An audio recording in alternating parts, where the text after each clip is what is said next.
গুলি খাইছে একটা।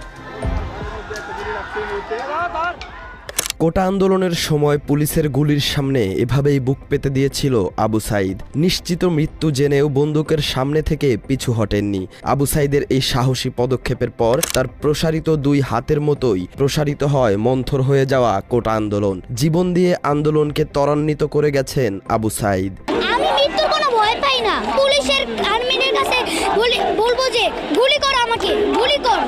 রাজপথে আবু সাঈদের মৃত্যু মেনে নিতে পারেনি দেশের শিশু, কিশোর, বৃদ্ধ সহ সকল শ্রেণী পেশার মানুষ। আবু সাঈদের দেখানো পথে জীবনের মায়া ত্যাগ করে তীব্র আন্দোলন গড়ে তোলে ছাত্র জনতা। ধাপে ধাপে জীবন দেয় মুগ্ধ, ওয়াসিম সহ প্রায় 2000 মানুষ। তাদের জীবনের বিনিময়ে কেন্দ্রীয় শহীদ মিনার থেকে হাসিনার পতনের এক দফা ঘোষণা করেন নাহিদ ইসলাম।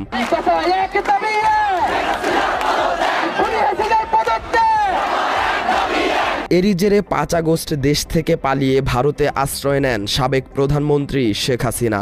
আনন্দ উল্লাসে মেতে ওঠে দেশের মানুষ। এরপর থেকেই বিভিন্ন দাবি দেওয়া আদায়ে একটি স্লোগান জনপ্রিয় হয়ে ওঠে, আবু সাঈদ মুগ্ধ, শেষ হয়নি যুদ্ধ। আবু সাঈদ মুগ্ধ, আবু সাঈদ মুগ্ধ। যুদ্ধ শেষ না হলেও বৈষম্য বিরোধী ছাত্র আন্দোলনের নেতৃত্বদানকারী নেতাদের হাত ধরে নতুন রাজনৈতিক দলের আত্মপ্রকাশ ঘটেছে। গতকাল মানিক মিয়া অ্যাভিনিউয়ে জাঁকজমকপূর্ণ আয়োজনে তাদের নতুন দল জাতীয় নাগরিক পার্টির যাত্রা শুরু হয়। এই আয়োজনে বিভিন্ন শ্রেণী পেশার মানুষের সঙ্গে যোগ দেয় অনেক রাজনৈতিক দলের নেতারা। আমন্ত্রণ জানানো হয় আন্দোলনে আহত ও নিহতদের পরিবারের সদস্যদের। তবে আমন্ত্রণ জানানো হয়নি জুলাই আন্দোলনের প্রথম শহীদ আবু সাঈদের পরিবারকে।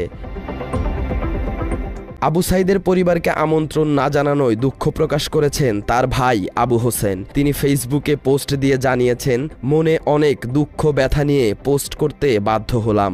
সকল শহীদদের প্রতি সম্মান রেখে আবু হোসেন জানিয়েছেন, বৈষম্য বিরোধী ছাত্র আন্দোলনের নেতৃত্বে নতুন দল আত্মপ্রকাশের অনুষ্ঠানে অন্য শহীদ পরিবারের মাধ্যমে আমন্ত্রিত হয়েছেন। তিনি অভিযোগ করেন, অন্য শহীদ পরিবারকে নিয়ে টানাটানি হলেও আবু সাঈদের পরিবারের খোঁজ নেয়নি কেউই।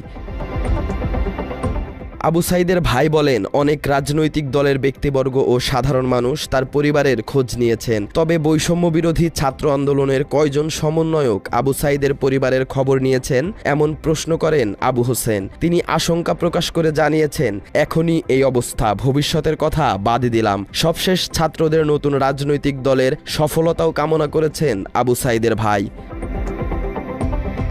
সামাজিক যোগাযোগ মাধ্যমে পোস্ট দেয়া নিয়ে আবু সাঈদের বড় ভাই গণমাধ্যমের সঙ্গে কথা বলেছেন। এ সময় তিনি জানিয়েছেন, শহীদ আবু সাঈদের পরিবারের সদস্য হিসেবে তাদের কাউকে নতুন রাজনৈতিক দলের আত্মপ্রকাশ অনুষ্ঠানে আমন্ত্রণ জানানো হয়নি। ঢাকায় থাকা তার ছোট ভাই আবু হোসেন অনুষ্ঠানে গিয়েছে কিনা সেটা তিনি জানেন না। তবে আবু সাঈদের ভাই আবু হোসেন আরেকটি ফেসবুক পোস্ট দিয়ে আগের দেয়া পোস্ট প্রত্যাহার করে নিয়েছেন।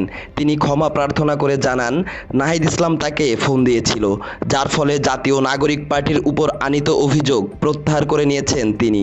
একই সাথে নতুন রাজনৈতিক দলের সফলতা কামনা করেন আবু সাঈদের ভাই। সালাউদ্দিন সাজু, বাংলা এডিশন।